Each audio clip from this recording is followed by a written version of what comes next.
બની છે ઘટના શું બની છે કયો વિસ્તાર છે? હા સાહેબ, આણંદ બિસ્મિલ્લા સોસાયટી છે સાહેબ, ઝુંપડપટ્ટી છે. પછી આ લોકો જોડે મારે આગળ વિરોધ થયો હતો.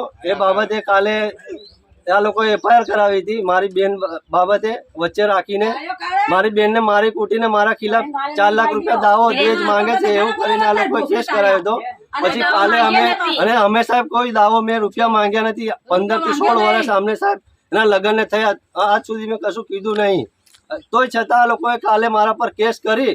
રાકેશ, પારસિંગ ને રાહુલ એ લોકો 3 વ્યક્તિ કે આ છોકરીનો દાવો માંગે છે 4 લાખ રૂપિયા એમ કરીને સાહેબ આ લોકોએ બધું ગોઠવી અને પેલી છોકરીને મારી ધમકાવીને મારા ખિલાફ, મારી બેનને મારા ખિલાફ કેસ કરાયો હતો સાહેબ. પછી એ બધું સાહેબ હવે ત્યાં જઈ જામીન કરીને સાહેબ હું છૂટી ગયો. સાંજે પછી સાહેબ મારે 8 થી 9 વાગ્યાની અંદરમાં સાહેબ મેં ખાવાનો સમય હતો. કાલે મારો શનિવારનો ઉપવાસ હતો. પછી ઘરે આવીને મેં ચંપલ પણ નથી કાઢ્યા.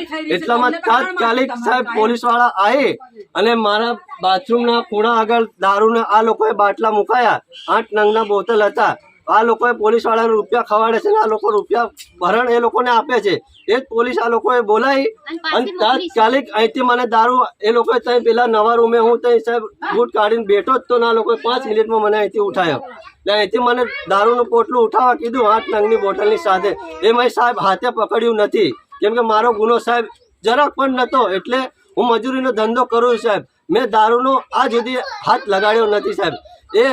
એ બાબતે મેં આમને કીધું હતું સાહેબ કે હું દારૂને પકડું નહીં. તો એ પોલીસવાળાએ દારૂ ઉઠાવી અને ગાડીમાં લઈ ગયા અને મને મારકૂટની ધમકી આપીને પોલીસવાળા ગાડીમાં મારતા લઈ ગયા. ત્યાં પોલીસ ચોકીએ જાય મને હાથમાં પટ્ટા માર્યા 6-7, અહીં 6-7 પટ્ટા માર્યા. અહીં આગળ મારા વારસા પકડીને 3 પોલીસવાળાએ મને માર્યા. આ લોકોએ રૂપિયા ખવડાયા અને પોલીસવાળાનું નામ છે મહેશ કરીને છે નામ. પછી ચલો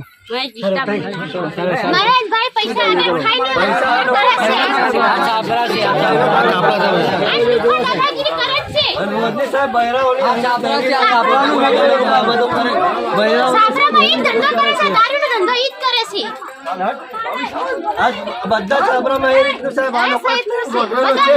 બધામાં એક દારૂ મૂકીને બધા છાપરાને હેરાનગતિ અને છાપરામાં નહીં રહેવા દેવાની આ લોકોની એ રીતની ચાલાકી છે સાહેબ. કે 12 થી 1 વાગ્યા સુધી આ લોકો સાહેબ અમને હોવા નહીં દેતા. 20 થી 25 ગુંડાઓ આતંકવાદી સાહેબ અમારે ઝુકાડી રાખે છે. હમલા માટે સાહેબ આ લોકો અમને હેરાનગતિ અને હમલા માટે અડધી રાતે સાહેબ આ લોકો હેરાન કરે છે.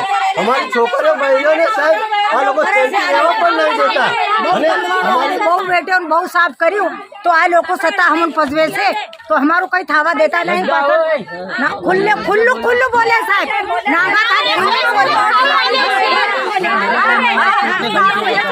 ધમકી બહુ બતાવે છે. શું નામ છે એનું? શું નામ છે?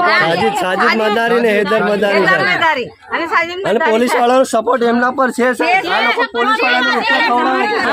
અમે છેલ્લા 8 થી 10 વર્ષથી હેરાન છે સાહેબ આ લોકોથી. 8 થી 10 વર્ષથી પોલીસ વાળા અત્યારે આવ્યા હતા ને એ લોકોને ગિરફ્તાર કર્યો નથી ને એમને ગાડીમાં ગયા છે પાછા.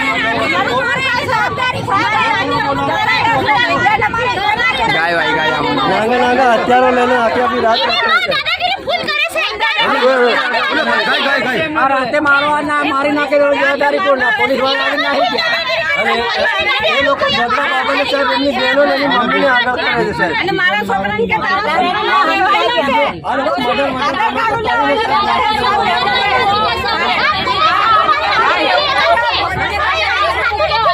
એક જણ બોલો. સાહેબ મારા ભાઈ છે રાકેશ ને રાહુલ અને આજે દારૂ મૂક્યો તો કાલે મર્ડર કરીને મૂકી જશે. એની જવાબદારી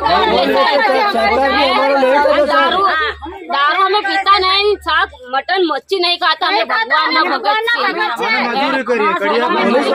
ખોટી રીતે મને ઉઠાઈ હેરાન કરીને મને માર્યો છે. પોલીસ વાળાને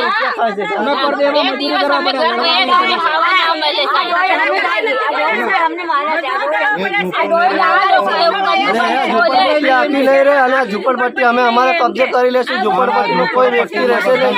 આ ઝુંપડપટ્ટી ખાલી કરીને તમારે નાહી જવું પડશે. પોલીસ વાળા પણ આ જ વાત કરે છે સાહેબ. પોલીસ વાળા મને રાતે એવું કીધું કે તમારે અને તારા ફેમિલીને એ ઝુંપડપટ્ટીમાં રહેવાય નહીં સાહેબ. પોલીસ વાળા ખુદ મને એવું કીધું પેલા મહેશે અને બે પોલીસ વાળા બીજા ડિસ્ટર્બ વાળા હતા સાહેબ. એ લોકો મને ઉઠાઈ લઈ જાય ને એ લોકોએ મને અહીં માર્યો તો પટ્ટા માર્યા. મારો કોઈ જવાબ લીધા વગર મને સામેથી મને ગુનો કબૂલાડે છે સાહેબ. फिर भी हमें माफी माफी हमें मांगी है हमने क्या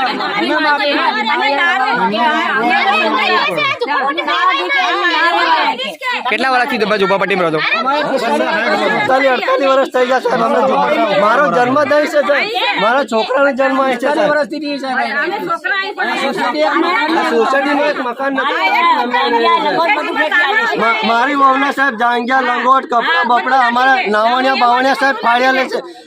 લેડીઝો નાવા બાવા પેશાબ પાણી કરવા જાય ને સાહેબ ત્યાં આગળ આ લોકો હેરાનગતિ માટે ઢૂકી રહે છે અને ત્યાં આ લોકો ત્યાં ધ્યાન રાખે છે. છોકરા બહેરાની ત્યાં એ લોકો હેરાનગતિ કરે નાવણિયામાં.